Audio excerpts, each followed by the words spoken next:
Good morning, students. I hope you're all doing well today. Now, I'm going to distribute this image throughout the class.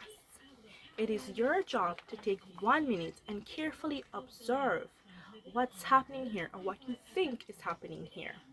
Is that clear? Great. Take the minute and carefully observe the picture. Okay, students, are you finished with the picture study? You've made your observations and you're ready to share? Great, let's get started. Any volunteers to go first? Sarah. Great, let's hear what you have to say. Okay, you observe a woman on a night corner dressed seductively. Okay, fair enough. Anthony? Okay, she's wearing a red dress and red is a very striking color. Okay. Liana? Okay, she's alone on the night corner.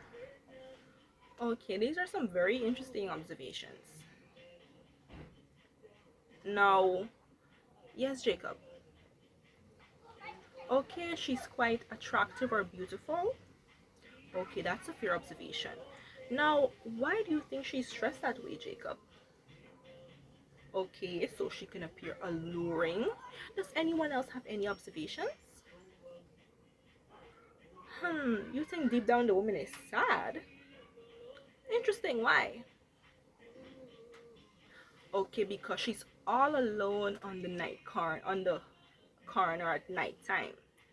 Now, what do you think is this woman's job? Okay, you think she's a model? Fair enough. What about you, Sarah? Okay, you think she's a prostitute. Does anybody agree with Sarah? Kiara, yes, you agree? Okay, because her outfit is more on the seductive side. Okay, fair enough, class. Now, does this short story remind you about anything we've read recently?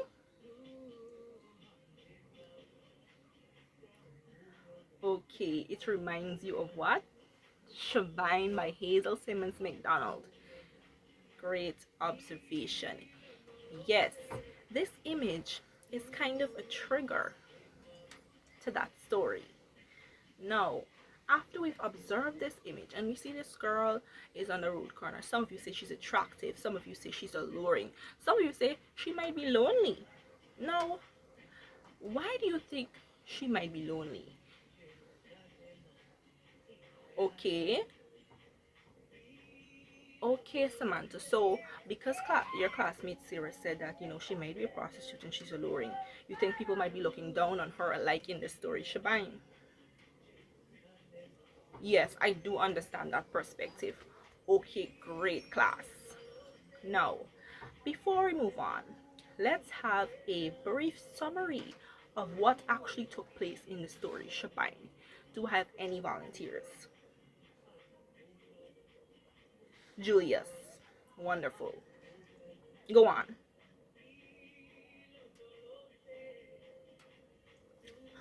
Okay, thank you. Give him a round of applause.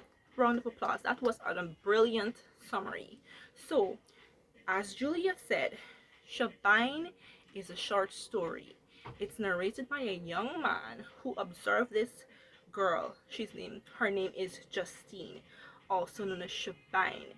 Justine is a mixed race woman who has had quite an unfortunate life because she's the illegitimate daughter, sorry students, of a black maid and a white man. No, yes, she was forced to work as a prostitute by her mother, and she got 2 sons, and she continues to work as a prostitute. The narrator has always taken a special liking to her and used to leave her plums. And even now that he's older, he still admires her from afar, thinking about what things could be like if society was different. Yes, that is the gist of the story. Now, students, what I want you to do is write an extensive paragraph based on that story. So you're going to be writing a sort of a continuation to that story. You can be creative. The pen is in your hand. You have about a 100 word limit to that activity. So do have fun. Go back to the story. Remember what took place. Remember what the characters are like. Make predictions about what you think could happen in the future. Okay, is that clear, everyone? Great. You may begin. Okay, students, would you like to share on your extensive paragraphs now? Is anybody ready? Okay, great. Annabelle, let's see what you have. Okay, you have to be quiet, everybody, and let's pay attention to what she's written here. 2 weeks later, I saw her again. She was on her way to the neighborhood shop with her 2 sons, silver and gold in tow. Before I could stop myself, I found myself walking up to her slowly. It was like my body moved on its own, being pulled in by an unseen magnet towards her. "Hello, Justine," I said, my voice slightly trembling. "Oh, hello, you," she replied in a curious yet mysterious tone. "So, you finally worked up the courage to come and speak to me." "Yes," I said. "It's been long enough." The end. Okay, so this is an amazing paragraph. So, Annabelle, she has written it in a way that the narrator finally builds up the courage to go and approach Justine. Now, the story ended on a bit of a sad note. He let things just like that. He left them just like that. And here he actually builds up the courage to say, "You know what? I'm going to pursue this woman regardless of what society says." This is very powerful indeed. And you can see in this paragraph, Justine is excited.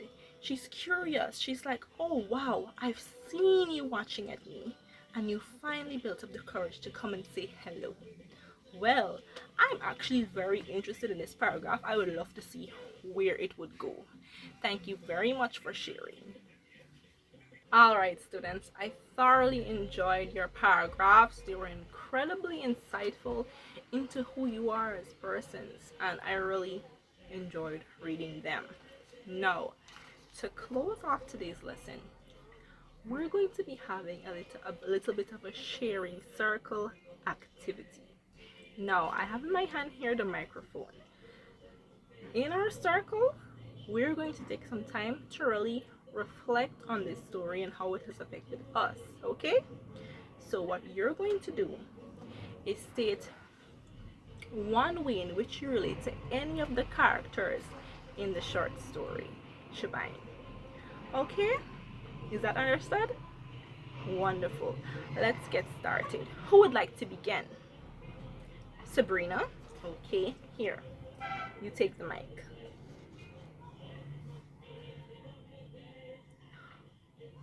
Wow. Thank you for sharing that, Sabrina. No, that was powerful. So when you went to Antigua last year with your family, you felt like a total outcast because none of your cousins wanted to hang out with you. Your parents just gave you a bunch of chores and you felt like they looked down on you because you didn't do well last term. Okay, I'm so sorry you felt that way, and I want you to know that this is a safe space you're in.